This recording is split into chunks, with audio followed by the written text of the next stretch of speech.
Hello fig lovers, my name is Martin. Welcome to the YouTube channel of my family nursery, Figarnia.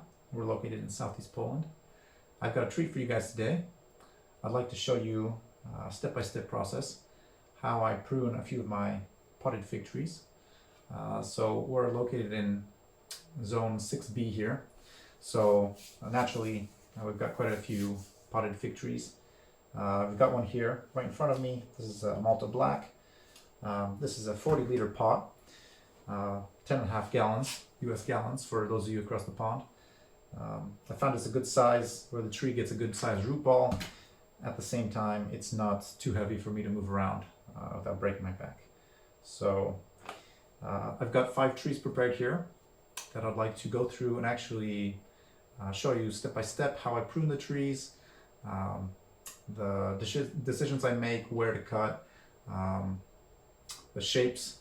Today we're going to concentrate more on the goblet or wine glass shape and getting our trees to look nice and have plenty of light on the inside. So before we do that, I'd like to go over a few of the ground rules that I like to keep in mind when I'm pruning. Just things that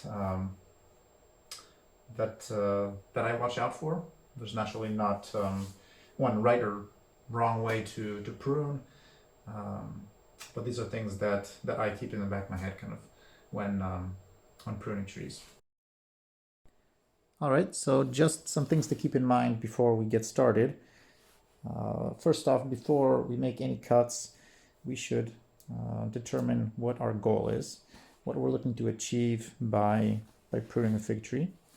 So in this case, we're looking to get a nice aesthetic shape. We're looking for a goblet or a wine glass shape in this case, and that is going to in turn give us a lot of light on the inside of the tree, and it's going to give us earlier fruit, larger fruits.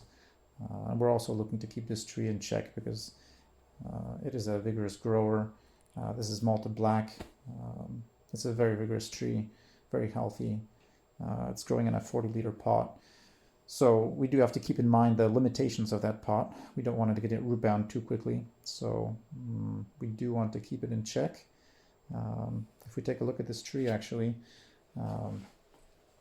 I already, at the beginning of the season, I saw that these scaffolds were placed pretty ideally. So whenever there were some buds that would open up, I would just rub them out so that we didn't have any competing branches here. I did keep the central leader through the season because since it was leafed out, it forced these scaffold branches to kind of grow more horizontally instead of straight up. So I didn't have to tie these down or anything to get them more horizontal. But other than that, this is actually a pretty perfect example of a scaffold structure for a wine glass shape. So in this case, there's not a whole lot that we have to do. The main thing is taking out the central leader because we want the middle of the tree to be open. And then cutting back the scaffold branches because this is a 40-liter pot, 10.5 gallons. So we're aiming for about 1 fruiting branch per gallon. So probably around 10 fruiting branches. So off each of these scaffolds, 2 or 3 fruiting branches. So we probably want them coming out to somewhere around here. Fruiting branches off there. And that will give us good production and will give us a very aesthetic shape. So second thing to keep in mind is limitations. So in this case, with the 40-liter pot, we don't want this tree to get too big. It is a vigorous grower. This is Malta Black. It's a very healthy tree. So we do want to prune it before it gets too large because we don't want to get it root bound right away. So that's something to keep in mind. And then of course, another thing is that since this is such a vigorous grower and it grew so well during the season, one thing that people don't don't consider when going to prune a tree is it's actually difficult to prune, at least for most people, healthy growth back. So it does set the tree back a little bit if it doesn't have these tips, these growth tips intact. So we'll have to open up buds lower down and send out growth from there. So it does set the tree back a little bit, but we are looking for that shape that we're going for, that goblet wine glass, and that means that we do have to cut this back. It's difficult because we're cutting back very healthy growth. We're cutting back most likely some Braba, and we're setting the tree back a little bit.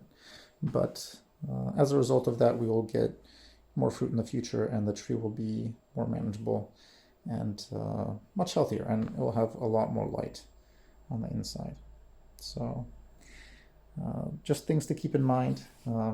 It is difficult pulling out the pruning shears and taking out healthy growth, and cutting trees back, not letting them get out of hand. We don't want a tree that's a few meters tall growing in a 40-liter pot. That's not practical,